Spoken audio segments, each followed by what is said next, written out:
over to our next newspaper for the day. The Daily Independent is leading with a story called Orders Delay Printing of Sensitive Materials. That's according to INEC. I think that's ahead of the Imo, Kogi, Bayelsa Goban election.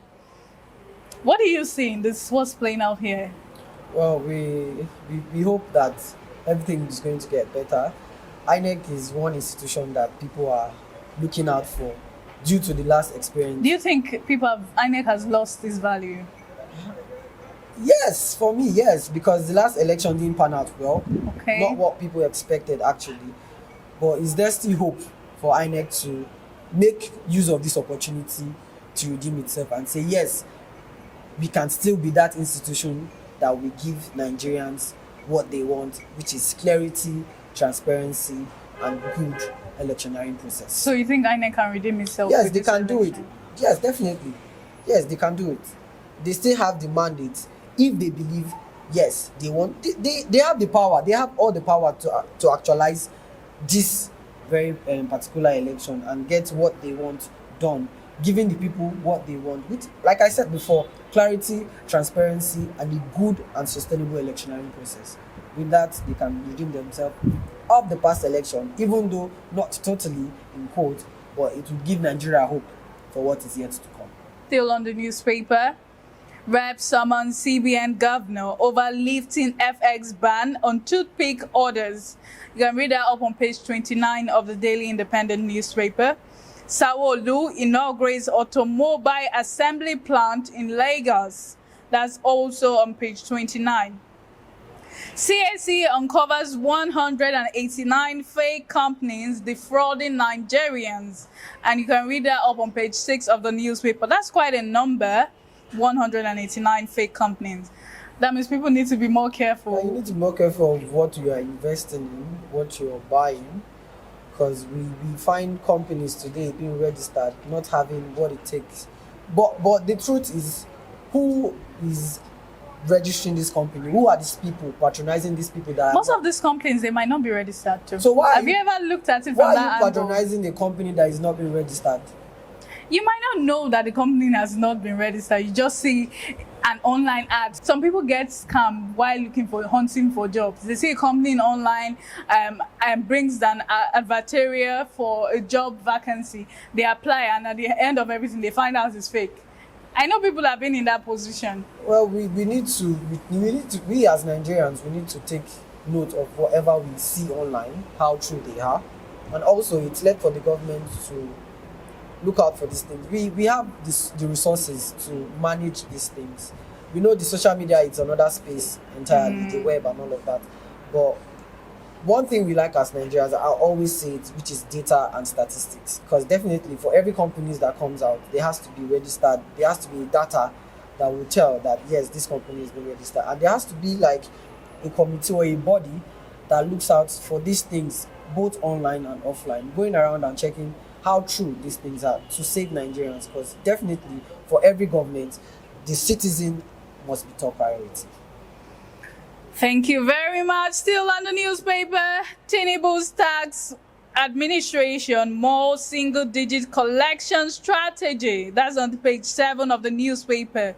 Alleged PNID scam, EFCC opens case against fleeing Britain, James Norland. You can read that up on page 6 of the newspaper. And on page 5 of the Daily Independent, Senate justifies purchase of SUVs for lawmakers. I have to take that story again. Senate justifies purchase of SUVs for lawmakers. Urge Nigerians to focus on ministers. Wow.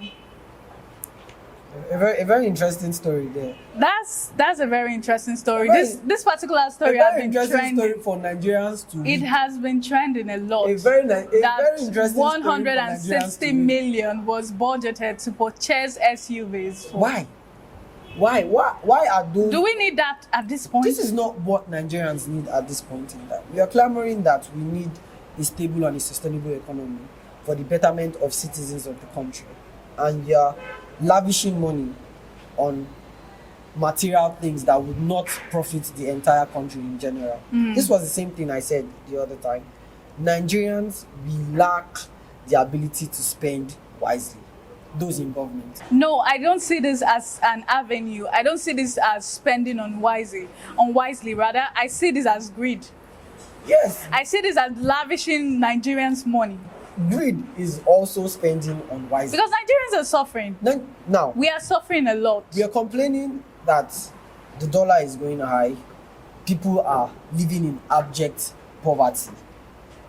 What are Nigerians clamoring for? The basic need of every citizen: good education, quality healthcare center, good roads, and alleviating poverty in totality.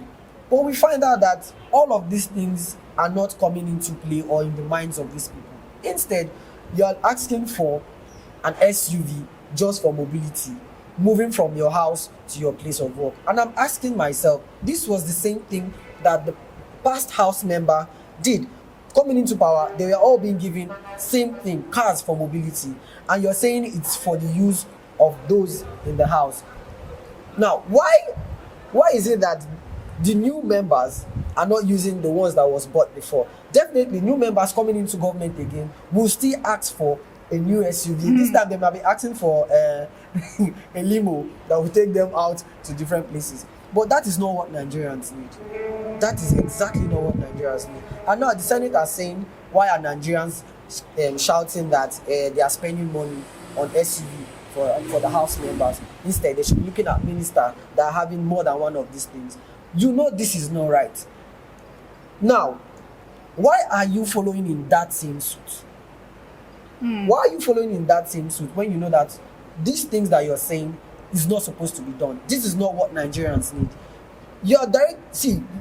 They are actually moving the money in the wrong direction, not doing the necessary thing that is supposed to be done. And if we continue like this, one day they'll wake up and say they need to be paid jet allowances. Is that Who knows? Everything is possible in this country. Nigerians, until we get to that point where we say this is the right thing to be done, and we take our time to do it, implement it. Do you think we'll ever get to that point? It starts from we as citizens. Okay. When I mean that it starts from us as citizens, I'm basically talking about who we choose as our leaders. Oh, okay. Who we select to head or man the affairs of the country. Okay. We find out that from the local government election, those like councillors and local government chairmen and those we send to the house, it tends to be money politics. What I stand to gain for the now, not looking at what we should have gained as a country in future. And these people that are coming into government, they have spent a lot of money getting into power. So the first thing that they need to do is to recover this money back. One way I think Nigeria can get past all this is just to reduce the benefit that you have in politics. And once we get to that level, then it will be me coming out to serve and not to be served. I think our constitution needs to be reviewed. A lot of people have argued that a president of a country should not have immunity. They have argued, so when they do things, they will know. Because I can remember during the time of the Yar'Adua's time, he was trying to remove immunity from himself. So anybody heading a position of Nigeria, president of Nigeria, could be easily arrested. Don't you think if they remove the immunity from them, they will be more conscious of what they do and actions they take? I don't. For me, I don't see that as reason why. Basically, yes, there will be a kind of benefit to it, and also for whatever thing there is an advantage, there's always a disadvantage. And we know politics in Nigeria is a dirty game, and people look out for flimsy opportunity or little opportunity to carry out whatever intent they have. So the immunity part is, for me, not really necessary at this point in time, because whoever is coming to serve should have it in mind, should do all the necessary things it takes to serve its people. So if you're saying immunity should be removed, then how do you give the president the mind to do whatever thing he wants to do, because we know there are some restrictions even from taking over position or carrying out some basic things that he needs to do. There are some restrictions. There are things he can do and cannot do, and there are times he needs to enforce himself on a particular act. So by passing that rule and saying you're taking immunity out of him, then definitely there are some things that would stop halfway without being completed. So immunity is not the problem. For me, like I said, once we reduce the cost benefits in politics, where you say probably the president, for your monthly salary, you're earning 300,000, which is that not like how many percent reduction in what they earn now? And you're telling the president is earning 300 to 500,000, the vice president is earning closely to what the normal Nigerians is earning, and there is no much funds in politicking. All you're going to do there is to serve the people. Don't you think we won't be suffering corruption and most of the basic things that we're suffering today?